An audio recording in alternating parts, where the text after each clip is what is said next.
Hey everybody, just wanted to show you these. This is what I was talking about redoing. I have this, came in the bubble wrap, came with the plastic bag, the eBay.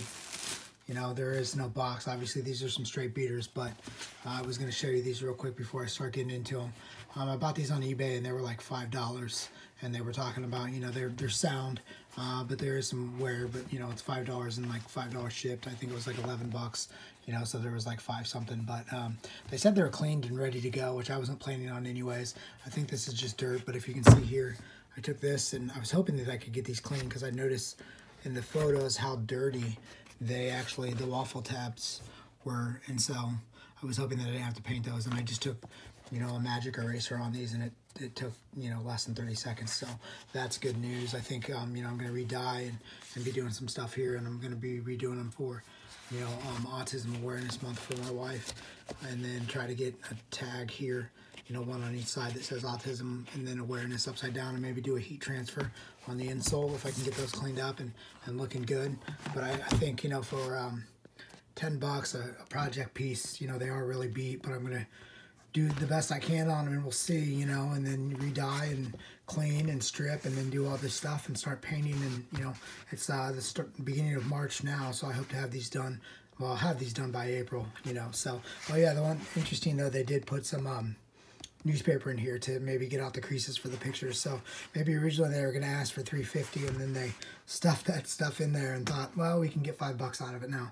But they got, $5 out of me. So like I said, for the most part, structurally sound. I'm going to take care of them, start working on them, and just go from there. So I'll keep everybody updated along the way, and we'll see how they turn out. We'll see how they turn out together.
Hey everyone, I just wanted to show you a real quick update on those beaters that I got in. You know, the video before is actually going to be what they were. I'm going to try to show you similar. I actually ended up cleaning them and then re-dyeing them. I used a RIT dye. At the end, I'm going to put together a little montage of some of the videos and me painting them and just doing the stuff, what I did to these. But you know, it'll take a while. I'm going to cut it down, maybe do some music, but I just wanted to show you how these turned out. On the RIT dye, you know, I should have used something that was actually a little bit better because I think it would have turned out better. This is my first pair that I've kind of redone, stripped and painted, did all that stuff with, and so I was just kind of testing some things out. And you know, once again, it was a $5 shoe, so I really didn't spend too much. I used some magic eraser here and some, I think it was one of the icy sole deoxidizers, put that on there, and then I also used some bleach later to clean this up. Scotch-Brite pad, you know, stripped down the paint, painted it. You can kind of see in areas where the paint's a little thick because I wasn't using like high-end paint, so I was just, you know, I should have done something a little different, but I used what I had at my disposal. It turned out, you know, my wife likes it, which is always good, you know, and it ended up not being too bad actually. Like I said, for a $5 shoe and then $5 shipping, I was able to not put too much money into these and get these where they needed to be.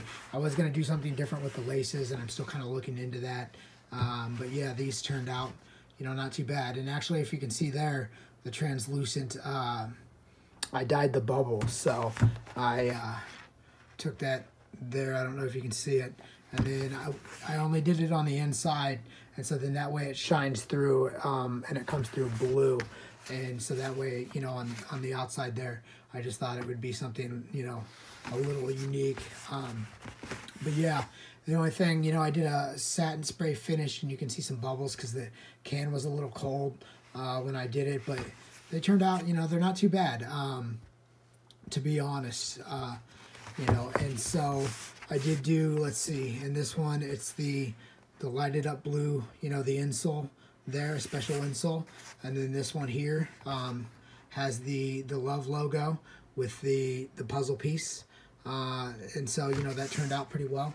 There was something I was actually going to try to do, and that was, I was contacting some local embroidery places. I wanted to do the tags here that had, you know, that was the same tag but said autism, you know, upside down, and then awareness here. But the thing is, these are actually stitched on before the tongue is together, because there's no stitching here through, and then there's no stitching through here. So they kind of told me it couldn't be done, which I don't know if that's the case.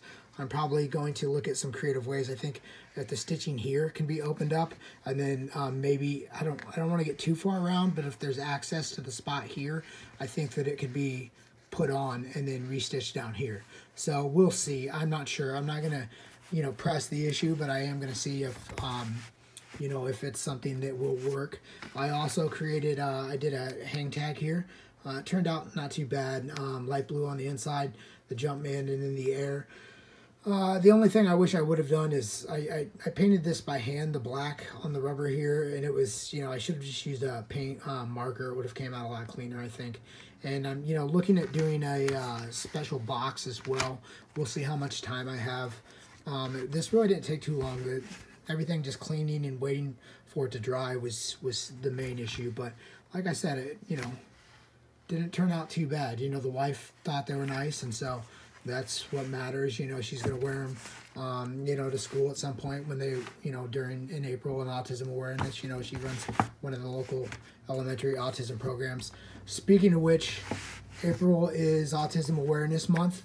A lighted up blue campaign. A lot of people put blue lights for their porch lights or exterior lights for the first week of April to help recognize that. And, you know, we do it for a full month at our house, actually. But, you know, keep that in mind. It's something, you know, that really helps out. And obviously you can hear my dog. My wife is just getting home now. So, hey. But yeah, so did you say you like these? Yes. Yeah, so she said she liked them. But yeah, once again, you know, April is Autism Awareness Month. And if you'd like to, you know, show your support, feel free to put in that light bulb, you know, on your front porch or your exterior lighting. Maybe donate somewhere for a cause. If you hit me up in the comments and let me know if you're having to, find a place, if you want to find a reputable place where you could donate some money for autism awareness. But I'll throw some photos up, before and after and all this stuff, and put together a little montage and make it so that it's not too long. But yeah, like, subscribe, let me know what you think. If you think I could have done better, let me know. If you have tried things and found things that'll work, let me know. So I appreciate it, and yeah, and stay tuned. I got a lot of good things I'm going to be doing once I get the time. I got a lot of unboxings to do. So, but yeah, I appreciate it, and as always, have a good week, have a good day. Take care of each other.